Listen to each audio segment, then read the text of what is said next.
Halo teman-teman, jumpa lagi. Gimana kabarnya hari ini? Sehat? Salam sejahtera buat kita semua.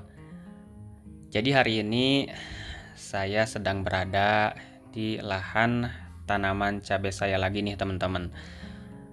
Rencananya saya akan review tanaman cabai ini dari awal sampai sekarang.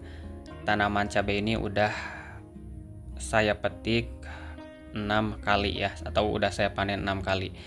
Jadi pupuk dasarnya itu pakai apa sih gitu kan, terus pengolahan lahannya gimana, terus perawatannya kayak gimana, dan varietas apa sih yang saya gunakan gitu kan. Nah oke, sebelum itu teman-teman ya, pastikan tonton video ini sampai selesai, apalagi untuk teman-teman nih yang baru mau mulai atau yang masih bingung mau nanam cabai tapi belum punya dasar-dasarnya atau masih bingung istilahnya ya. Oke, langsung aja saya mulai dari pengolahan lahan dulu dan varietas apa sih yang saya tanam gitu kan. Jadi waktu itu saya pengolahan lahan pada bulan April sampai bulan Mei teman-teman. Karena kan saya targetnya itu nanam musim kemarau. Ya, biasanya kalau kita nanam musim kemarau itu pas panen biasanya dapat harga yang bagus, tapi enggak dengan sekarang ini teman-teman. Karena teman-teman tahu sendirilah ya, nggak usah kita bahas lagi, harga sekarang itu kan parah banget ya, di tingkat petani itu anjlok banget, parah. Jadi musim ini saya gagal di harga, jadi nggak sesuai prediksi. Nah, untuk pupuk dasar waktu itu saya menggunakan kotoran kambing sebanyak 20 karung, itu untuk populasi 4.000 tanaman. Saya cuman menggunakan kotoran kambing sebanyak 20 karung, ya itu untuk organiknya. Terus kemudian untuk kimianya saya menggunakan NPK Ponska sebanyak 50 kg. Terus saya mix dengan urea dan juga Pertipos 50 kg. Nah, kenapa saya berani menggunakan urea banyak ya? Nah, jadi kan saya nanamnya itu pada musim kemarau ya. Musim kemarau. Jadi di luar musim istilahnya, bukan musim penghujan. Ya, otomatis kalau pengen tanamannya itu tumbuh subur, nah itu saya tingkatkan kandungan nitrogennya supaya pertumbuhannya itu tetap maksimal. Nah, jadi itu ya untuk pupuk dasar dan pupuk kimianya. Jadi saya gunakan perbandingan 1:1. Jadi poskanya 1, ureanya 1, dan pertiposnya itu 1. Kemudian untuk varietas yang saya tanam, nah untuk musim ini saya tanam 2 varietas. Yang pertama itu saya menggunakan TM999 dan juga OR Twist 42. Untuk selanjutnya mengenai pemupukan susulan. Jadi waktu itu kan saya nanamnya ini pada bulan Juli akhir atau Agustus awal. Nah, untuk pupuk dasar untuk pupuk susulan saya menggunakan NPK 16 16 16. Kemudian saya menggunakan Ultradap, terus Karate plus Boroni. Saya menggunakan juga air kencing kelinci atau urin kelinci yang udah difermentasi. Saya juga gunakan MKP ya, MKP dan juga KNO3 putih.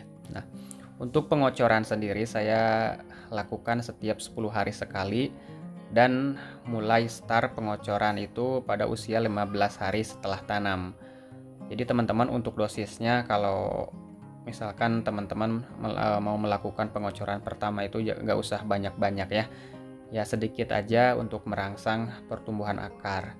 Tapi setiap mau melakukan pengocoran itu saya suka tingkatkan pupuk sebanyak setengah kilo. Jadi kalau hari ini misalkan mau ngocor 2 kilo, nanti untuk pengocoran selanjutnya kita naikkan jadi 2,5 kilo kayak gitu ya. Ada yang lupa teman-teman, untuk pola tanam saya musim ini menggunakan pola tanam satu baris atau biasa disebut single row ya. Jadi satu jajar, satu baris. Nah, dengan jarak 30 cm per pohon. Untuk selanjutnya obat-obatan atau insektisida dan fungisida yang saya gunakan. Nah, untuk inseknya yang udah masuk sampai panen ke-6 ini, jadi saya hanya akan menyebutkan bahan aktifnya aja ya teman-teman. Untuk kutu-kutuan, yang pertama saya menggunakan bahan aktif abamectin, terus imidacloprid. Nah, terus untuk selanjutnya saya juga menggunakan bahan aktif diapenturon ya, dan juga piridaben. Terus untuk ulat saya menggunakan chlorpyrifos, terus metomil ya. Nah, itu saya menggunakan metomil, terus saya menggunakan chlorfenapir, dan juga satu lagi emamectin benzoat teman-teman ya. Untuk lalat buah saya masih pakai ini yang baunya itu menyengat ya, Uracron teman-teman. Terus untuk fungisidanya yang udah masuk teman-teman, yang pertama saya menggunakan bahan aktif mancozeb, terus propineb ya. Untuk selanjutnya saya menggunakan carbendazim, terus simoxanil, dan juga yang sistemiknya satu lagi saya menggunakan azoxystrobin dan difenoconazole. Nah, itu untuk fungisidanya teman-teman. Ya mungkin palingan ya hanya itu aja ya untuk